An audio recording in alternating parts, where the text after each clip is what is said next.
இதில் நான் மகிழ்ச்சி அடைகிறேன். எனக்கு அன்பானவர்களே, வேதத்திலிருந்து ஒரு பகுதியை வாசித்து ஆண்டவர் காண்பித்த சில காரியங்களை நான் விளக்கி காண்பிக்க விரும்புகிறேன். அது சங்கீதங்களின் புஸ்தகம் 118வது சங்கீதம் 23வது வசனத்தை வாசிக்கும் பொழுது அது எல்லாருக்கும் தெரிஞ்ச ஒரு வசனம். வாசிக்கலாம். அது கர்த்தராலே ஆயிற்று, அது கர்த்தராலே ஆயிற்று, அது நம்முடைய கண்களுக்கு ஆச்சரியமாய் இருக்கிறது, அது நம்முடைய கண்களுக்கு ஆச்சரியமாய் இருக்கிறது. அது கர்த்தராலே ஆயிற்று, நம்முடைய கண்களுக்கு ஆச்சரியமாய் இருக்கிறது. இது பொதுவாக இது எதில் போடுவாங்க அப்படின்னு கேட்டால் எல்லாருக்கும் தெரியும், கல்யாண பத்திரிகையில் போடுவாங்க. பார்த்துருக்கீங்களா? இந்த வசனம் கல்யாண பத்திரிகையில் முன்னாடி போடுவாங்க. ஏன்னா ஆண்டவர் கல்யாணத்தை ஒழுங்கு செய்து கொடுக்கிறார், திருமணத்துக்கு ஆண்டவர் காரியங்களை நடப்பித்து கொடுக்கிறார்.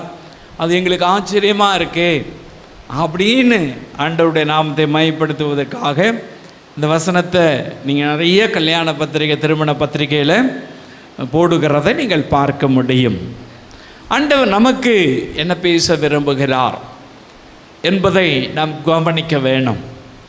பாருங்க, அவர் ஆச்சரியமான காரியங்களை செய்கிற தேவன். இயேசு கிறிஸ்துடைய காரியங்களிலே அவர் பிறந்தது முதல் அவர் உயிர்த்தெழுந்தது வரை ஆச்சரியமான காரியங்கள் தான். எல்லாமே ஆச்சரியம்தான். அதுதான் தாவீது முன்கூட்டியே சொல்றார், அது கர்த்தராலே ஆயிற்று, அது நம்முடைய கண்களுக்கு ஆச்சரியமாயிருக்கிறது.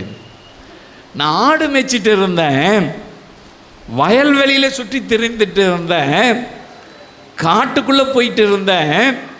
இன்னைக்கு நான் ராஜாவாக உட்கார்ந்திருக்கிறேன். இன்னைக்கு இஸ்ரவேல் தேசத்தின் மேலே என்னை கர்த்தர் ராஜாவாக வைத்திருக்கிறார்.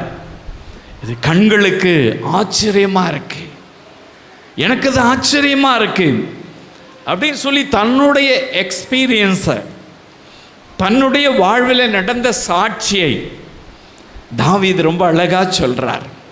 அது கர்த்தரால தான் ஆயிடுச்சு, கர்த்தர் தான் என்னை ராஜாவாய் இந்த இடத்துக்கு கொண்டு வந்தார். நான் யாருன்னா ஆடு மேய்க்கிறவன், நான் யாருன்னா வீட்டில் இருந்து புறக்கணிக்கப்பட்டவன், நான் யாருன்னு கேட்டாக்கா சகோதரர்களால் நிந்திக்கப்பட்டவன்.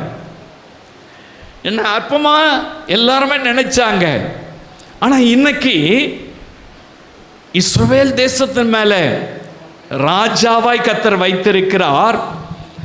அது கர்த்தரால ஆயிடுச்சு, அது அவருடைய கண்களுக்கு ஆச்சரியமாய் இருக்கிறது. எனக்கு அன்பான அன்பு சகோதரனே, சகோதரியே, ஆண்டவர் ஆச்சரியமான காரியத்தை நம்முடைய வாழ்க்கையிலே செய்ய போகிறார்.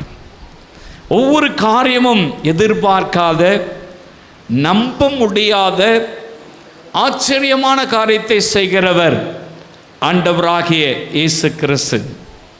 பாருங்க, நீங்கள் வேதத்தில் வாசித்து பார்க்கும் பொழுது மத்தேயு எழுதின சுவிசேஷம் 28ஆம் அதிகாரம் 26, 27 வசனங்களை வாசித்து பார்க்கும் பொழுது இங்கு சீஷர்கள் ஒரு கப்பலிலே, ஒரு படகுல பயணப்பட்டு போகிறாங்க.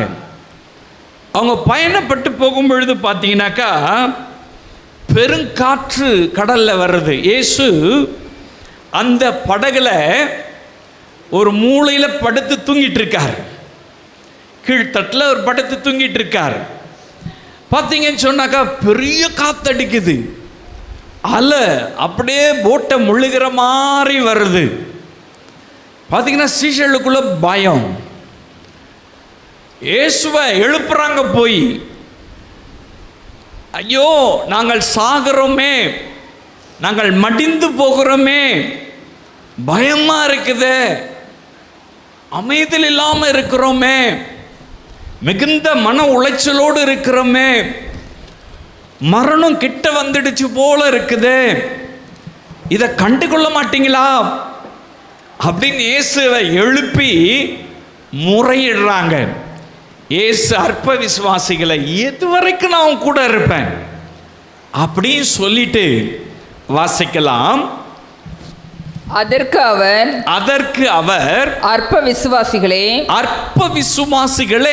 ஏன் பயப்படுகிறீர்கள், ஏன் பயப்படுறீங்க என்று சொல்லி எழுந்து காற்றையும் கடலையும் அதட்டினார். உடனே மிகுந்த அமைதல் உண்டாயிற்று. அந்த மனுஷர்கள் ஆச்சரியப்பட்டு இவர் எப்படிப்பட்டவரோ காற்றும் கடலும் இவருக்கு கீழ்ப்படுகிறதே என்றார்கள். எல்லாரும் ஆச்சரியப்படுறாங்க. கொஞ்ச நேரத்துக்கு முன்னாடி பார்த்தீங்கன்னாக்கா இயேசுவை போய் எழுப்புறாங்க. நாங்கள் மடிந்து போகிறோமே, நாங்கள் செத்து போகிறோமே, நீங்கள் தூங்கிட்டு இருக்கீங்களே கவலை இல்லாம அப்படின்னு சொல்லி இயேசுவை போய் எழுப்புறாங்க. இப்போ பார்த்தீங்கன்னாக்கா இயேசு காற்றையும் கடலையும் இறையாதே அமைதலாயிரு, கொஞ்சம் குவைட்டாரு, ஒன்னும் சத்தம் போடாத, இறையாத, சத்தம் போடாத, அமைதலாயிரு அப்படின்னு ஒரு கமாண்ட், ஒரு கட்டளை கொடுக்கிறார். அவ்வளவுதான். காற்றும் கடல் அப்படியே நின்று போச்சு, அமைதல் உண்டாயிற்று. அதை பார்த்துட்டு இருந்தவங்க, அந்த ஜனங்கள், அதை பார்த்துட்டு இருந்த சீஷர்கள் ஆச்சரியப்படுகிறார்கள். எனக்கு அன்பான அன்பு சகோதரனே, சகோதரி, அவர் எப்படி ஆச்சரியப்படுத்துவார் தெரியுமா? உங்க வாழ்வில் அமைதலை உண்டாக்கி ஆச்சரியப்படுத்துவார். அலை போல பெரிய பிரச்சனைகள் வரலாம், அலை போல முழுகி போகிற மாதிரியான சம்பவங்களை நீங்க பார்க்கலாம். பயமுறுத்தும்படியான, மரணத்துக்கு ஏதுவான, அல்லது அவ்வளவுதான் முடிஞ்சு போச்சு அப்படின்ற லெவல் உங்களுடைய வாழ்விலே ஒரு வேளை வரலாம். சீஷர்கள் வாழ்வில் அப்படித்தான் வந்தது. அவங்க பயந்து நடுங்கிறாங்க, அமைதல் இல்லாம இங்கங்கும் ஓடி இருப்பாங்க. அவங்களுக்கு பெரிய குடும்பத்தை குறித்து பயம் வந்திருக்கும், பிள்ளைகளை குறித்து பயம் வந்திருக்கும், எதிர்காலத்தை குறித்து பயம் வந்திருக்கும். ஏதோ ஒரு பயம் அவனுடைய இருதயத்தை வாட்டி வதைத்திருக்கும். ஆண்டவர் பாருங்க, இயேசு அந்த பயத்தை அறிந்திருந்தார், அவங்களுடைய கலக்கத்தை அறிந்திருந்தார். அற்ப விசுவாசிகளே, ஏன் பயப்படுறீங்க அப்படின்னு சொல்லிட்டு இறையாத அமைதலாரணி இயற்கைக்கு கட்டளை கொடுக்கிறார், மனிதனுக்கு அல்ல, ஒரு நபருக்கு அல்ல. காற்றையும் கடலையும் இறையாத அமைதலாருனாக்கா எங்கன்னா கேட்குமா? அதுக்கு எதனா சென்ஸ் இருக்கா? அதுக்கு எதனா மூளை இருக்கா? அது எதாகிலும் பாருங்க செயல்பட முடியுமா? ஒன்றும் லாங்குவேஜ் தெரியுமா? ஒன்றும் வாய்ப்பே கிடையாது. ஆனால் இயேசு சொல்றாரு, அமைதல் உண்டாயிற்று. ஹல்லேலூயா. ஆச்சரியப்படுறாங்க, இவர் எப்படிப்பட்டவரோ, காற்றும் கடலும் இவருடைய வார்த்தைக்கு கீழ்ப்படுகிறதே. ஆச்சரியப்பட்டாங்க. உங்க வாழ்க்கை கூட அமைதல் இல்லாமல் இருக்கா? ஏதோ ஒரு பிரச்சனையில் இருக்கீங்களா? ஏதோ ஒரு குழப்பத்தில் இருக்கிறீங்களா? ஏதோ ஒரு பாடுகளின் மத்தியிலே அமைதல் இல்லாம அலமோதிட்டு இருக்கீங்களா? அது ஒருவேளை வியாதியா இருக்கலாம், அது ஒருவேளை கடன் பிரச்சனையா இருக்கலாம், அது ஒருவேளை ஏதோ ஒரு குழப்பம் குடும்பத்தில் இருக்கலாம், அல்லது வழக்குகளாக இருக்கலாம், அல்லது சொத்து பிரச்சனையா இருக்கலாம், அல்லது பிசாசினால் அந்த உபத்திரவங்களாக இருக்கலாம். அமைதல் இல்லாத ஜீவனம், ஒரு பீஸ்ஃபுல் மைண்ட் இல்லை, சமாதானமே இல்லை, அமைதல் இல்லாமல் ஒரு வேளை நீங்க வாழ்ந்து கொண்டிருக்கிறீங்களா? இயேசு ஆச்சரியப்படும்படியாய், அது அவர் கண்களுக்கு ஆச்சரியமாயிற்று, அது கர்த்தராலே ஆயிற்று, அது அவர் கண்களுக்கு ஆச்சரியமாக இருக்கு. இந்த சீஷர்களும் அங்க இருக்கிற ஜனங்களும் அவருடைய கண்களுக்கு ஆச்சரியமா இருக்கு. இயற்கை அவருடைய வாழ்விலே அவர் சொன்ன மாத்திரத்திலே கீழ்ப்படுகிறதே என்று அவர்கள் ஆச்சரியப்பட்டார்கள். அந்த இயேசு இன்றைக்கும் ஜீவனுள்ளவராயிருக்கிறார். இன்றைக்கும் உடைய வாழ்விலே காணப்படுகிற எல்லா பிரச்சனையும் அமைதலாயிருந்து இயேசுவின் நாமம் அதட்டி ஆள முடியும். அமைதலை தர முடியும். ஒரு பீஸ் ஆஃப் மைண்ட் தர முடியும். அமைதியுள்ள ஒரு வாழ்க்கை தர இயேசு வல்லவராயிருக்கிறார். அது கர்த்தராலே ஆயிற்று. நம்முடைய கண்களுக்கெல்லாம் அது ஆச்சரியம். நடந்துச்சா? ஒரு அமைதியா அதுக்கப்புறம் டிராவல் பண்ணாங்களா? அவங்க அக்கறை போய் சேர்ந்தாங்களா? அவங்க வாழ்வில் இருந்த பயம் எல்லாம் போயிடுச்சா? அவங்க இப்ப பீஸ்ஃபுல்லாக சமாதானத்தோடு இயேசு எங்க கூட இருக்கிறார், இனி எங்களுக்கு பயமே இல்லை. இயற்கையே அவருடைய வார்த்தையை கீழ்ப்படியுது. இனி நம்ம எதுக்கு பயப்படணும்? இந்த தைரியத்தோடு போயிருப்பாங்கல்ல, அந்த இயேசு உங்க கூட இருக்கார், உங்க பக்கத்தில் இருக்கிறார். அமைதல் இல்லாத ஒரு வாழ்வு, கலக்கத்தோடு கூட இருக்கிற ஒரு வாழ்வை கர்த்தர் அமைதல் உள்ள ஒரு வாழ்க்கையாக மாற்றி, அமைதல் உள்ள ஒரு ஜீவனம் பண்ணும்படியாய் மாற்றி ஆச்சரியமான காரியத்தை செய்வார். ஹல்லேலூயா! அது கர்த்தராலே ஆயிற்று. நம்முடைய கண்களுக்கெல்லாம் ஆச்சரியமானது. ஹல்லேலூயா! அமைதலை உண்டாக்குகிற தேவன் நம்முடைய தேவன். ஒரு பெரிய சமாதானத்தை கொடுக்கிறவர் நம்முடைய இயேசு. ஹல்லேலூயா!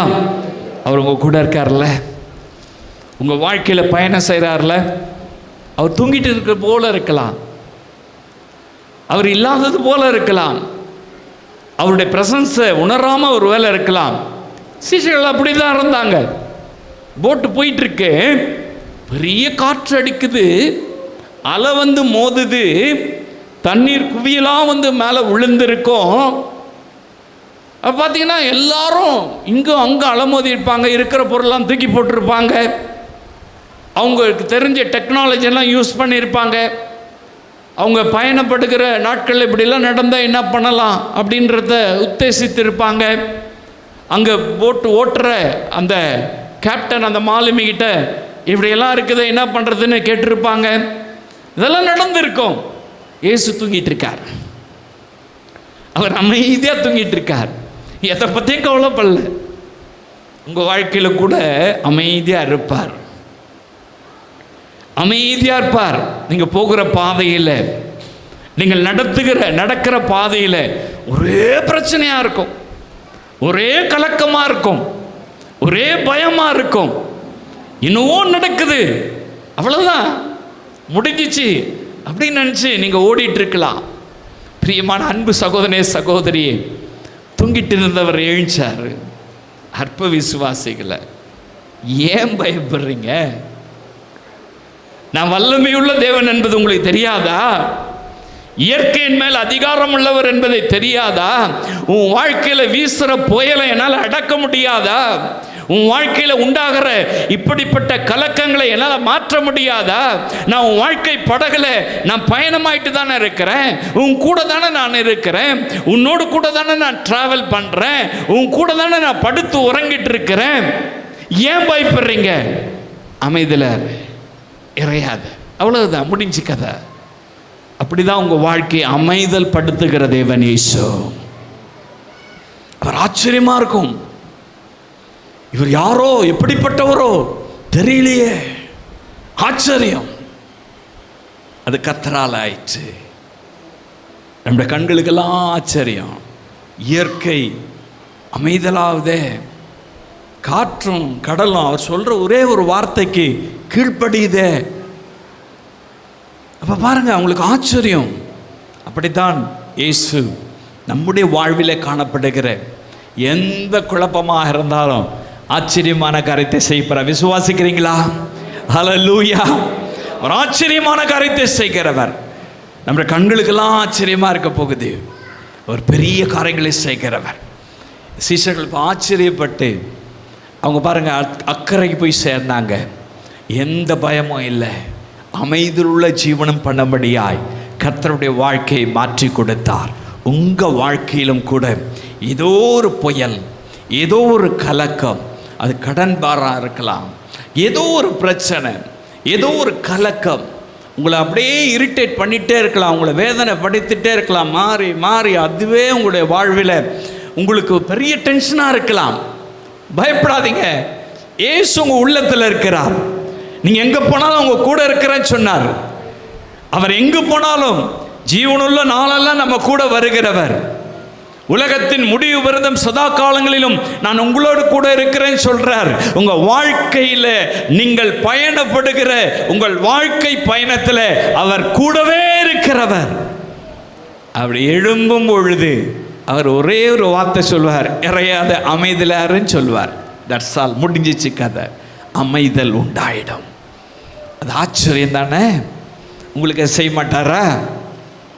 சீசர்களுக்கு செஞ்சவர் உங்களுக்கு செய்ய மாட்டாரா? என்ன பிரச்சனையாக இருந்தாலும் அதை மாற்ற மாட்டாரா? இன்னைக்கு அவர் மாற்றுவார். நம்முடைய கண்களுக்கு அது ஆச்சரியமாக இருக்கும். ஹல்லேலூயா! அது கர்த்தராலே ஆயிற்று. ஆமென். இரண்டாவது காரியம் வேதம் என்ன சொல்லுகிறது பாருங்க, எப்படி அவர் ஆச்சரியப்படுத்துகிறாரு. வாசிக்கலாம். மார்க் எழுதின சுவிசேஷத்தில் 41, 42 வசனங்களை வாசித்து பார்க்கும் பொழுது இங்கே யவீருவை குறித்து சொல்லப்பட்டிருக்கிறது. ஒரு ஜெபாலய தலைவன். இந்த ஜெபாலய தலைவனுக்கு பார்த்தீங்கன்னாக்கா ஒரு மக இருக்கிறா. அவளுக்கு 12 வயசு. இந்த 12 வயசுள்ள ஒரு மக திடீர்னு பார்த்தா சுகவீனம் ஆயிட்டான். அவன் மரண தருவாய்க்கு போயிட்டான். அந்த வியாதியை சுகமாக்க யாரால முடியல. அவ செத்து போயிடுவா என்ற லெவல் வந்துடுச்சு. இயேசு ஊழியம் செய்து இருக்கிற இடத்துக்கு இந்த ஜெபாலய தலைவன், ஜெபாலயத்தை கட்டிக்க அது தலைவனாக இருக்கிறவன் யவீரு, அவன் பார்த்தீங்கன்னா அங்கே வரான். அங்கே வந்து இயேசுவை கூப்பிடுறான். அப்படி இயேசுவை கூப்பிட்ட உடனே பாருங்க, இயேசு வந்துட்டே இருக்காரு. அங்கே அந்த பெரும்பாடு ஸ்திரீ உள்ள வர்றாங்க, வஸ்திரத்தை தொடுறாங்க, அவங்க சுகமாயிட்டாங்க. அதை இயேசு விசாரிச்சுட்டு இருக்காரு. எப்படி விசாரிச்சுட்டு இருக்கும் பொழுது ஒரு நபர் ஓடி வரான். ஓடி வந்து, போதகரை வருத்தப்படுத்தாத, உன் மக மரிச்சிட்டா, உன் மக செத்து போயிட்டா அப்படி சொல்லி செய்தியை சொல்றாங்க. பாருங்க, வாசிக்கலாம். 41, 42 வசனத்தில் பிள்ளையின் கையை பிடித்து, பிள்ளை கையை பிடித்து தலித்தா குமி என்றார். தலித்தா குமி என்றார். அதற்கு சிறு பெண்ணே, அதற்கு சிறு பெண்ணே, எழுந்திரு என்று உனக்கு சொல்லுகிறேன் என்று அர்த்தமாம். எழுந்திரு என்று உனக்கு சொல்லுகிறேன் என்று அர்த்தமாம். உடனே சிறு பெண் எழுந்து நடந்தாள். உடனே சிறு பெண் எழுந்து நடந்தாள். அவள் 12 வயதுள்ளவளாய் இருந்தாள். அவள் 12 வயதுள்ளவளாய் இருந்தாள். அவர்கள் மிகுந்த ஆச்சரியப்பட்டு, அவங்களாம் என்ன பண்ணாங்களா? மிகுந்த ஆச்சரியப்பட்டு பிரமித்தார்கள். அது கர்த்தராலே ஆயிற்று. அவர் கண்களுக்கெல்லாம் ஆச்சரியம். பாருங்க, இந்த மக செத்து போயிட்டா. இவ செத்து போயிட்டான்ற செய்தி அங்க வந்துடுச்சு. நீ பயப்படாத, நீ ரட்சிக்கப்படுவ அப்படின்னு இயேசு யவீரு பார்த்து, அந்த தகப்பனை பார்த்து சொல்றார். அந்த வார்த்தையை அவன் கேட்டுக்கிட்டு இயேசுவை கூட்டிட்டு வீட்டுக்கு வரான். வீட்டுக்கு வந்து பார்த்தாக்கா எல்லாம் அழுதுட்டு இருக்காங்க. ஒரு பக்கத்தில் கிரிட்டிசைஸ் பண்றாங்க, கிண்டல் பண்றாங்க. இயேசுன்னு ஓடனா அவன் பொண்ணு செத்து போயிட்டா. இப்போ இயேசு கூட்டினது என்ன பண்றது? அவதான் செத்து போயிட்டால, அவ ஜோமனி என்ன நடக்க போகுது அப்படின்னு கிரிட்டிசைஸ் பண்ணாங்க. பாருங்க, எல்லாம் நகைத்தார்கள், அப்படி எல்லாம் பேசுனாங்க. இயேசு வீட்டுக்கு வர்றாரு. வீட்டுக்கு வந்து எல்லாரையும் விரட்டி அடிச்சுவிட்டு யோவானையும் பேதுருவையும் கூட வச்சுக்கிட்டாரு. அவ கையை பிடிச்சாரு, தலித்தா குமின்னு சொன்னாரு. அப்படின்னா சிறு பெண்ணே எழுந்திரு என்ற அர்த்தமாம். செத்து போனவ, அங்கு பணமா கிடந்தவ கையை பிடிச்சி அப்படி சொன்ன உடனே அப்படியே எழுந்தவன் மாத்திரம் இல்ல, நடக்க ஆரம்பிச்சுட்டா. ஹல்லேலூயா! பார்த்தவெல்லாம் வாயடிச்சு போயிட்டான். கிண்டல் பண்ணவெல்லாம் வாயடிச்சு போயிட்டான். என்னென்னவோ பேசணுமெல்லாம் பேச முடியல. அப்படியே நிற்கிறோம் பிரமிச்சு போய். ஆச்சரியமா இருக்கு. இது எப்படி முடியும்? செத்து போனவன உயிரோட எழுப்புறாரு, மரித்து போன உயிரோட வர்றானே. ஆச்சரியம் தானே, ஆச்சரியம் தானே. நீங்க சயின்டிஸ்டுங்க கண்டுபிடிக்கிறாங்களாம், மனுஷன் சாவாம இருக்கிறதுக்கு என்ன பண்ணலாம், ஆராய்ச்சி பண்றானா. அவன் ஒன்றும் கண்டுபிடிக்க முடியாது, அது ஒன்றும் நடக்காது. ஹல்லேலூயா. என் தேவனுக்குத்தான் அந்த அதிகாரம் உண்டு. அவர்தான் ஆச்சரியமான காரியங்களை செய்கிறவர். மரித்தவனை உயிரோடு கூட எழுப்புகிற வல்லமை இயேசுவின் நாமத்துக்கு மாத்திரம்தான் உண்டு, எந்த சயின்ஸுக்கும் கிடையாது. ஹல்லேலூயா. பாருங்க, அதுதான் நடக்குது. அவ 12 வயசு பொண்ணு எழுந்து நடக்கிறா, செத்து போனவ. ஆச்சரியமா இருந்திருக்குமா, இருந்திருக்காதா? நம்ம வீட்டு பக்கத்தில் எதனா நடந்திருந்தா என்ன பண்ணிருப்போம்? ஐயோ இப்படி நடந்துச்சு, வாழ்நாளெல்லாம் பேசி பேசி தீர்த்திருப்போம். அந்த ஜனங்க அப்படிதான் பண்ணியிருப்பாங்க. அவங்களால நம்பவே முடியல, அவங்களால ஏற்றுக்கொள்ளவே முடியல. எல்லாம் அப்படியே பிரமிச்சு போய் எல்லாரும் வாயை திறக்க முடியாம ஆச்சரியப்பட்டு நின்றாங்க. அது யாரால் ஆயிற்று தெரியுமா? கர்த்தரால் ஆயிற்று. அவருடைய கண்களுக்கெல்லாம் ஆச்சரியம். ஹல்லேலூயா, ஹல்லேலூயா. ஏதோ ஒரு காரியம் முடிஞ்சு போச்சு, சாப்டர். அதுக்கு இனிமே உயிரே கிடையாது, இனி திரும்ப வரப்போறதே கிடையாது. ஜெபம் பண்ணே ஒன்றும் நடக்கல, இயேசுவை கூட்டின்னு வரும்பொழுதும் ஒன்றும் நடக்கல, இயேசுட்ட சொல்லி ஒன்றும் நடக்கல. இதுக்கு மேல என்ன நடக்க போகுது அப்படின்னு நினைக்கிறீங்களா? எல்லாம் முடிஞ்சிச்சுன்னு நினைக்கிறீங்களா? முடிந்ததை துவக்குகிறவர் தான் இயேசு. ஹல்லேலூயா. முடிந்து போன ஒரு சாப்டர், முடிந்து போன ஒரு சரீரம், முடிந்து போன ஒரு உயிர், எங்கேயோ போன ஒரு ஆத்மா, அதை உயிர்ப்பித்து இயேசு நடக்க செய்ய வல்லவே இருக்கிறபடினால் அது நம்முடைய வாழ்விலே ஆச்சரியத்தை கொண்டு வரும். ஏதோ ஒரு காரியம் இனி முடிஞ்சு போச்சு, இனிமே பேசி என்ன பிரயோஜனம், இனிமே ஜெபம் பண்ணி என்ன பிரயோஜனம், இனிமே இதுக்காக வருத்தப்பட்டு என்ன பிரயோஜனம், அப்படியே ஒருவர் நினைக்கிறீங்களா? முடிந்து போன அந்த 12 வயசு பெண்ணை தலித்தாகுமின்னு சொல்லி எழுப்பினார்ல, அவர் இன்றைக்கு ஜீவனுள்ளவராக இருக்கிறார். ஆச்சரியமான காரியத்தை செய்வார், ஆச்சரியமான காரியத்தை செய்வார். அந்த குடும்பத்துக்கு இழந்து போனதை திரும்ப கொடுத்து ஆச்சரியப்படுத்தினார். இழந்த மகளை அந்த குடும்பத்துக்கு திரும்ப கொடுத்துட்டாருங்க. இழந்த ஆசீர்வாதத்தை இயேசு திரும்ப கொடுத்துட்டாருங்க. இழந்த சந்தோஷத்தை திரும்ப கொடுத்துட்டார். இழந்த சமாதானத்தை திரும்ப கொடுத்துட்டார். அந்த பெண்ணையே அவங்க பெற்றோர் கையில் திரும்ப கொடுத்துட்டார். இழந்ததை திரும்ப கொடுத்து ஆச்சரியப்படுத்துகிற ஒரே ஒரு தெய்வம் இயேசு மாத்திரம்தான். நீங்க எதை இழந்திருக்கீங்க? சந்தோஷத்தை இழந்திருக்கீங்களா? சமாதானத்தை இழந்திருக்கிறீங்களா? அல்லது ஏதோ சொத்து சுதந்திரத்தை இழந்திருக்கிறீங்களா? உங்க வாழ்க்கையில் என்னத்தை இழந்திருக்கிறீங்க? பயப்படாதீங்க, உங்க கூட டிராவல் பண்றவர் இழந்ததை திரும்ப அப்படியே மீட்டு கொடுப்பார். ஹல்லேலூயா. அது பிசினஸ்லாக இருக்கலாம், குடும்ப வாழ்க்கையாக இருக்கலாம், தனிப்பட்ட வாழ்க்கையாக இருக்கலாம், அல்லது ஏதோ ஒரு உங்களுடைய வேலை செய்கிற இடங்களாக இருக்கலாம். ஏதோ ஒன்றை இழந்திருக்கலாம். இழப்பின் மத்தியில் நீங்கள் ஒருவேளை நிற்கலாம்.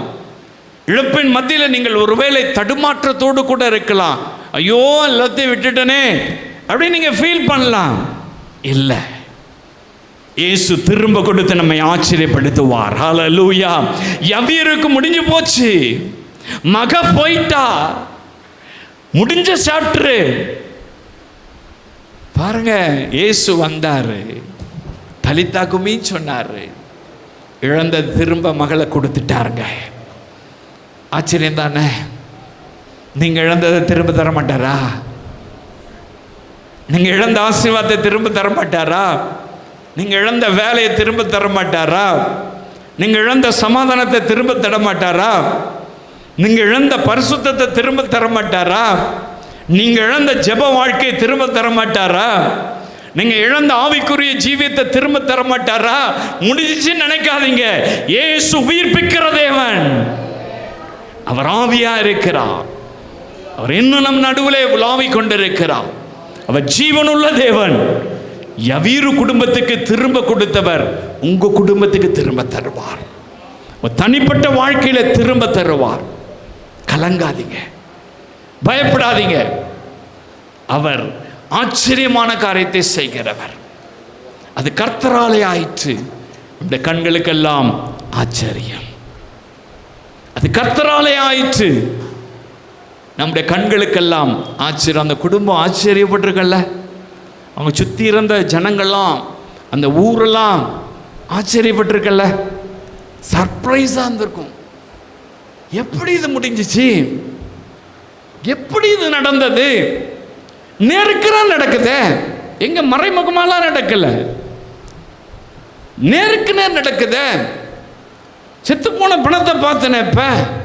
இப்ப நடந்து தெருவுக்கு வந்துட்டால, இப்ப சுகமா நடக்கிறாள. இதை யாரால மறுக்க முடியாத, இல்லைன்னு சொல்ல முடியாத. இப்ப ஓடி விளையாண்டு இருக்கிறாள செத்து போனவ. ஆச்சரியம் தானே?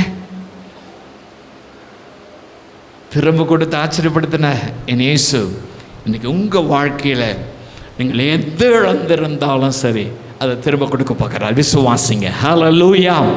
நீங்க எது இழந்திருந்தாலும் சரி நீங்க திரும்ப பெற்றுக்கொள்ள போறீங்க. ஆச்சரியப்படுத்துகிறவர். நம்முடைய கண்களுக்கெல்லாம் அது ஆச்சரியமா இருக்க போது நீங்க சொல்லுவீங்க, இது கர்த்தராலே ஆயிற்று. நம்முடைய கண்களுக்கெல்லாம் ஆச்சரியம் சொல்லுவார். ஹல்லேலூயா. இழந்ததை திரும்ப கொடுத்து நம்மை ஆச்சரியப்படுத்துகிற இயேசு நம் நடுவில் இருக்கிறார். ஹல்லேலூயா. அவர் வாக்கு தத்தங்களின் தேவன். அவர் வாக்கு தத்தத்தின்படியே நம்முடைய கண்களுக்கு ஆச்சரியமான காரியத்தை செய்து அவர் பெரிய காரியங்களை நடப்பித்து நம்மை மகிழ செய்வார். ஹல்லேலூயா. மூன்றாவது ஒரு காரியத்தை நான் சொல்ல விரும்புகிறேன். வாசிக்கலாம். லூக்கா எழுதின சுவிசேஷம் 5ஆம் அதிகாரம் 26ஆம் வசனத்தை வாசிக்கலாம். அதனாலே எல்லாரும் ஆச்சரியப்பட்டு தேவனை மகிமைப்படுத்தினார்கள். தேவனை மகிமைப்படுத்தின. எதனால? இங்க பாருங்க, ஒரு திமிர்வாதக்காரன் இருக்கான், எழுச்சி நடக்க முடியாதவன். அந்த வாத நோய் சொல்லி கேள்விப்பட்டிருக்கீங்களா? வாத நோய். அது வாதம் வந்துச்சுன்னா என்ன ஆயிடும்? கை கால் செயல்படாது.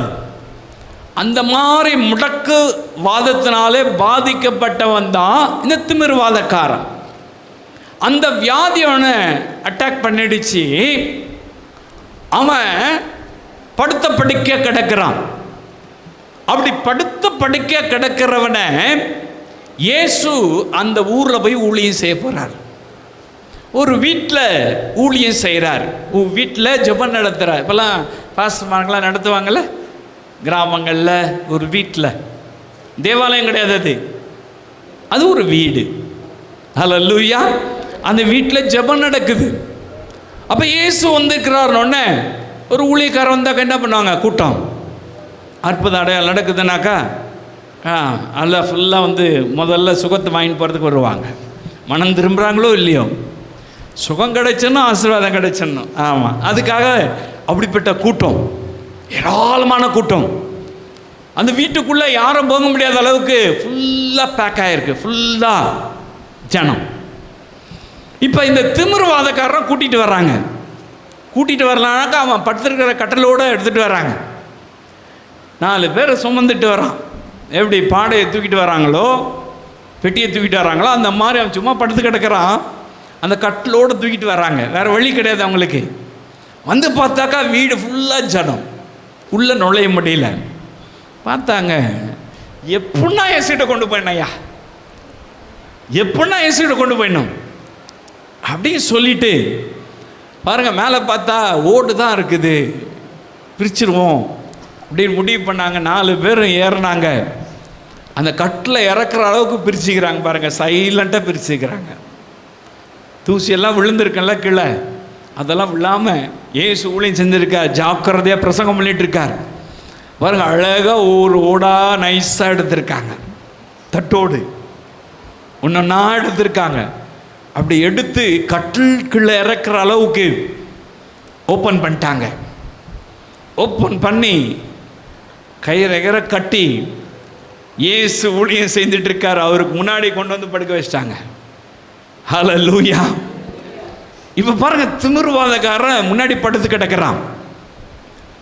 இயேசு பார்க்குறாரு, மகனே திடன்கொள், பயப்படாது, திடன்கொள் அப்படின்னு சொல்லிட்டு அவனை பார்த்து சொல்றார், உன் பாவங்கள் உனக்கு மன்னிக்கப்பட்டதுன்னு சொல்றாரு. அங்க இருக்கிறவங்களாம் சொல்றாங்க, இவர் எப்படி பாவத்தை மன்னிக்க அதிகாரம் இருக்கு, இவர் எப்படி பாவங்களை மன்னிக்க முடியும் அப்படின்னு சொல்லி பெரிய இப்பெல்லாம் பிரச்சனை பண்ற மாதிரி. அப்போ இயேசுக்கும் பிரச்சனை, இவர் எப்படி செய்யணும், தலைமாலை எப்படி கை வச்சு ஜெபம் பண்ண முடியும் இப்பெல்லாம் கேட்பாங்க சிலர். அவருக்கு என்ன அதிகாரம் இருக்குது? கர்த்தர் கொடுத்திருக்கிறார் அதிகாரம், பிதாவாகிய தேவன் இயேசுக்கு கொடுத்திருக்கிறார் அதிகாரம். அவர் பார்த்தீங்கன்னாக்கா பாவங்களை மன்னிக்க அதிகாரம் அவருக்கு இருக்கு. அதனால என்ன பண்ணிட்டாரு, இந்த வியாதி பாவத்தினால வந்திருக்கியா, நீ பாவம் செஞ்சதுனால வந்துச்சு, உன் பாவத்தை நான் மன்னிச்சிடுறேன் அப்படின்னு சொல்றாரு. அப்படி சொன்ன உடனே அவனுக்குள்ள இருந்த அந்த பாவ காரியங்கள் மன்னிக்கப்பட்ட உடனே கால் கையெல்லாம் ஸ்டிஃபாக இருந்தது, ஃப்ளெக்சிபிள் ஆயிடுச்சு, வளைய ஆரம்பிச்சிருச்சு, செயல்பட ஆரம்பிச்சிருச்சு. டக்குன்னு எழுஞ்சான், அந்த கட்டில் தூக்கிட்டான், நடன்னு சொன்னார், நடந்து போயிட்டான். ஹல்லேலூயா. அங்கு கூட்டத்தில் இருந்தாங்க பாருங்க, அந்த வீட்டுக்குள்ளே இருந்தாங்க பாருங்க, அந்த வீட்டுக்கு வெளியில் இருந்தாங்க பாருங்க, எல்லாரும் ஆச்சரியப்பட்டாங்களா, எல்லாரும் ஆச்சரியப்பட்டாங்க. ஹல்லேலூயா. இயேசு செய்த அற்புதத்தை கண்டே எல்லாரும் ஆச்சரியப்பட்டாங்க. உங்க வாழ்க்கையில கூட இயேசு செய்ய போகிற அதிசயத்தை கண்டு உங்க பக்கத்து வீட்டில் இருக்கிறவங்க, எதிர் வீட்டில் இருக்கிறவங்க, உங்க சபை விசுவாசி, உங்களோடு கூட வேலை செய்கிறவங்க, உங்களோட ஃப்ரெண்ட்ஸு எல்லாரும் ஆச்சரியப்பட போறாங்க. அப்படி ஆச்சரியப்படும்படியான காரியத்தை செய்கிறவர் தான் இயேசு. திமிர்வாதக்காரன் எழுஞ்சி நடக்கும் பொழுது அங்கே ஒரே கூட்டம், அந்த கூட்டம் எப்படி ஆர்ப்பரிச்சிருக்கும் பார்த்துங்க, எவ்வளோ சத்தம் போட்டிருப்பாங்க பார்த்துங்க, கத்தி இருப்பாங்கல்ல, அப்படியே கிரவுடு கத்தி இருக்கும், ஆச்சரியப்பட்டு நிற்கிறாங்க. அவங்க எல்லாரும் ஆச்சரியப்பட்டாங்களாம்.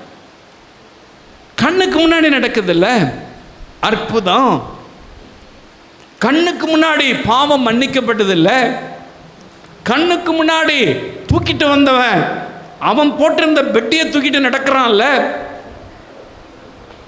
அவ்வளவு ஸ்ட்ரென்த் வந்துருச்சு இல்ல. ஆச்சரியம் தானே, ஆச்சரியம் தானே. அற்புதங்களை செய்கிறவர் உங்க வாழ்க்கையிலும் அற்புதங்களை செய்து சுகம் தந்து விடுதலை தந்து பாவத்தை மன்னித்து ஆச்சரியமான காரியத்தை செய்ய போகிறார். ஹல்லேலூயா. அது கர்த்தராலே ஆயிற்று. பாவங்களை மன்னிக்க அவருக்கு மாத்திரம்தான் அதிகாரம், அது கர்த்தராலே மாத்திரம்தான் முடியும். அது ஆண்டவராக இயேசு கிறிஸ்துவின் நாமத்தினாலே, இயேசு கிறிஸ்துவின் ரத்தத்தினாலே மாத்திரம்தான் முடியும். ஒரு மனிதன் பாவத்தை மன்னிக்க முடியாது. அது நீ என்னதான் படிச்சுட்டு வந்தாலும் சரி, நீ எவ்வளவுதான் பரிசுத்தமானா இருந்தாலும் சரி, நீ எவ்வளவுதான் ஜெபிக்கிறவனா இருந்தாலும் சரி, பாவத்தை மன்னிக்கிறதுக்கு ஒரு மனுஷனுக்கு அதிகாரம் கிடையாது. பாவத்தை மன்னிக்க ஒரே ஒருவருக்கு தான் அதிகாரம் உண்டு, இயேசுக்கு மாத்திரம்தான் அதிகாரம் உண்டு.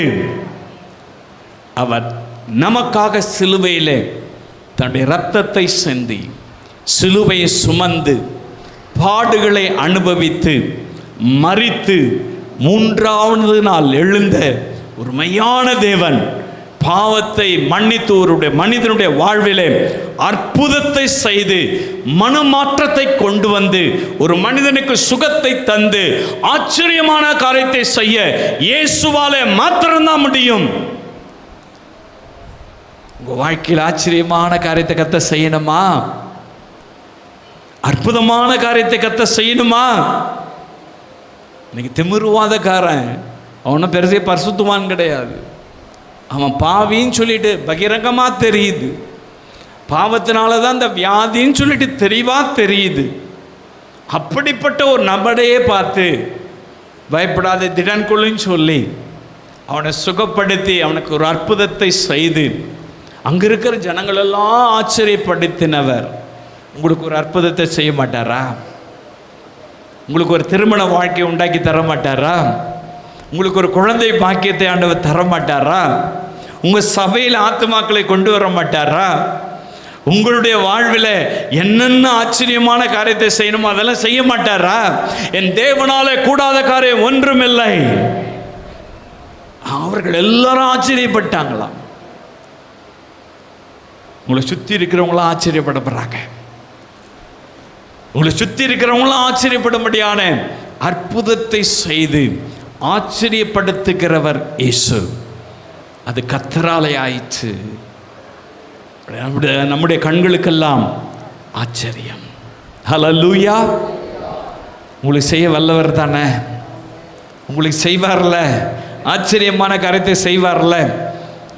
ஏதோ ஒரு காரியத்தில் நீங்கள் துவண்டு போயிருக்கலாம், அல்லது சுகம் இல்லாமல் நீங்கள் துவண்டு போயிருக்கலாம், அல்லது வீட்டில் சமாதானம் இல்லாமல் நீங்கள் ஒருவேளை துவண்டு போயிருக்கலாம், ஒருவேளை கடன் பாரத்தினால அமைதியில் இல்லாமல் நீங்கள் ஒரு வேலை இருக்கலாம். வீட்டில் எப்போ பார்த்தாலும் சண்டை, கணவன் மனைவிக்குள்ளே சண்டை, பக்கத்து வீட்டு அக்கத்து வீட்டுக்குள்ளே சண்டை, சமாதானம் இல்லாமல் இருக்கலாம். ஏதோ ஒரு காரியத்தில் நீங்கள் எதோதையோ இழந்து போயிருக்கலாம், இழப்பின் மத்தியில் நீங்கள் இருக்கலாம். இதை கேட்கிற அன்பு சகோதரனே சகோதரியே, இயேசு ஆச்சரியமான காரியத்தை இன்றைக்கு உங்களுக்கு செய்ய போகிறார். விசுவாசிங்க. அன்னைக்கு திமிர்வாதக்காரனுக்கு ஆச்சரியமான காரியத்தை செஞ்சார்ல, ஹல்லேலூயா. அதே மாதிரி பாருங்க, இழந்து போன யவீருனுக்கு குடும்பத்துக்கு ஆச்சரியமான காரியத்தை செஞ்சார்ல, உங்களுக்கு செய்ய மாட்டாரா? ஹல்லேலூயா. எனக்கு அன்பான அன்பு சகோதரனே சகோதரி, கலங்கி நின்ற சீஷர்களுக்கு, அங்கிருந்த ஜனங்களுக்கு அமைதலை உண்டாக்கி ஆச்சரியமான காரியத்தை செய்தவர் ஏன் இன்னைக்கு உங்களுக்கு செய்ய மாட்டாரு? இன்னைக்கு ஆச்சரியத்தை செய்ய போகிறார். நம்முடைய கண்களுக்கு அது ஆச்சரியமா இருக்க போகுது. ஆச்சரியத்தை செய்கிறவர் இயேசு. பார்க்கிறவர்கள் ஆச்சரியப்பட்டு நிற்க போறாங்க. இந்த அம்மாவா, இந்த சகோதரனா, இவரா இப்படி மாறிட்டாரு, இவருக்கா இப்படி சுகம் கிடைச்சிச்சு, இவரா இப்படி இப்படி ஆண்டவருக்குள்ள வந்துட்டாரு, இப்படி வாழ்க்கை எப்படி இருந்துச்சு, ஆச்சரியப்பட்டு நிற்க போறாங்க. ஆச்சரியப்படும்படியான காரியத்தை கர்த்தர் செய்ய போகிறார். நீங்க இந்த வார்த்தையை பிடிச்சு கொள்ளுங்க. அது கர்த்தராலே ஆயிற்று. அது நம்முடைய கண்களுக்கெல்லாம் ஆச்சரியமாய், நம்முடைய கண்களுக்கெல்லாம் ஆச்சரியமாயிற்று. ஆண்டவரே, இன்றைக்கு என்னுடைய வாழ்விலும் கூட ஒரு ஆச்சரியமான காரியத்தை செய்க. நான் இழந்து போய் நிற்கிறேன், எனக்கு ஒரு ஆச்சரியத்தை செய்க. அமைதல் இல்லாமல் இருக்கிறேன், எனக்கு ஒரு ஆச்சரியமான காரியத்தை செய்க. இயேசுவை, எனக்கு நீர் ஆச்சரியமான காரியத்தை செய்கிறவர். அன்னைக்கு திமிர்வாதக்காரனுடைய பாவத்தை மன்னித்து அவன் வியாதியிலிருந்து சுகமாக்கி ஆச்சரியமான காரியத்தை செஞ்சீங்களே, எனக்கும் ஒரு ஆச்சரியத்தை செய்ங்க இயேசுவே. நீ இன்றைக்கும் எங்கள் மத்தியில் இருக்கீங்களே, எங்கள் வாழ்க்கை பயணத்தில் இருக்கீங்களே, எனக்கு ஒரு ஆச்சரியமான காரியத்தை செய்ங்க. கேட்கலாமா? எழும்பி நின்று கேட்கலாமா? எல்லாரும் எழும்பி நின்று, இயேசுவே, எனக்கு ஒரு ஆச்சரியம் நடக்கணும். என் பிஸ்னஸில், என் தொழிலில், என் குடும்ப வாழ்க்கையில், என் தனிப்பட்ட வாழ்க்கையில், என் சரீரத்தில், என் சபையில், என் விசுவாசிகள் மத்தியில் ஆச்சரியமான காரியத்தை செய்யணும் இயேசுவே. ஆச்சரியத்தை செய்வேன் சொல்லியிருக்கீங்களே, அது கர்த்தராலே ஆயிற்று. நம்முடைய கண்களுக்கெல்லாம் ஆச்சரியம் சொன்னீங்களே, ஆச்சரியமான காரியத்தை செய்யுங்க ஆண்டவர். கேட்கலாமா? எல்லாம் கேட்கலாமா? தேவனுடைய வார்த்தை கேட்ட சகோதரனே சகோதரியே, நீங்கள் தான் ஆண்டவர்கிட்ட கேட்கணும். ஆண்டவரே, அன்னைக்கு சீஷர்கள் நடுவில் கடல்ல இருந்து ஒரு ஆச்சரியத்தை செஞ்சீங்களே, ஆண்டவரே இன்றைக்கு எனக்கு ஒரு ஆச்சரியத்தை செய்யுங்க அப்பா. மரித்து போன ஒரு குடும்பத்தில் ஆச்சரியமான காரியத்தை செஞ்சீங்களே, எனக்கு ஒரு அதிசயத்தை செய்யுங்க இயேசுவே. பாவத்தில் முடவனா கிடக்கிற, சப்பானியா கிடக்கிற, எழுந்து நடக்க முடியாமல் இருக்கிற அவனுக்கு ஒரு ஆச்சரியத்தை செஞ்சீங்களே. என் சரீரம் கூட அப்படி தான் இருக்குது, பலவீனத்தில் இருக்குது, சுகவீனத்தில் இருக்குது, கண்ணீரின் மத்தியில் நான் நடக்கிறேன், எனக்கு ஒரு ஆச்சரியத்தை செய்யுங்க. என் குடும்பம் இன்னும் ரட்சிப்புக்குள்ளே வரல, எனக்கு ஒரு ஆச்சரியத்தை செய்யுங்க. என் பிள்ளைங்க இன்னும் ரட்சிக்கப்படலை, எனக்கு ஒரு ஆச்சரியமான காரியத்தை செய்யுங்க. எனக்கு வருமானம் பத்தல ஆண்டவரே, எனக்கு ஒரு ஆச்சரியமான காரியத்தை செய்யுங்க. என் பிள்ளைகள் எல்லாம் இன்னும் தாறுமாறாக இருக்கிறாங்க, குடும்பத்தின் ரட்சிப்பை ஆச்சரியமாக செய்ய நீ வல்லவரப்பா, செய்யுங்க. அப்படி கேட்கலாமா? எல்லாம் வாய் திறந்து கேட்கலாமா? ஏசப்பா, இந்த சோஷியல் மீடியாவின் மூலமாய் பார்க்கிற அந்த அன்பு சகோதர சகோதரிகளுக்கு இயேசுவே இது கர்த்தராலே ஆயிற்று, நம்முடைய கண்களுக்கெல்லாம் ஆச்சரியம் என்று சொல்கிற வார்த்தையின்படி எல்லா ஜனத்துக்கு மத்தியிலும் இந்த வார்த்தையை கேட்கிற ஒவ்வொருவருக்கும் இயேசுவின் நாமத்தில் ஆச்சரியமான காரியம் நடக்கட்டும், ஆச்சரியமான செயல்கள் நடக்கட்டும். இழந்ததை திரும்ப தந்த ஆச்சரியமான காரியத்தை செய்யுங்க. அமைதியில் இல்லாத வாழ்வை அமைதியுள்ள ஒரு வாழ்வை தந்து தகப்பனே நீர் ஆச்சரியப்படுத்துங்க. இயேசுவே நீர் ஆச்சரியமான காரியத்தை இந்த வார்த்தை கேட்கிற ஒவ்வொருவருக்கும் செய்து நம்முடைய நாமத்தை மகிமைப்படுத்துவீராக. இயேசுவின் நாமத்தில் நல்ல பிதாவே.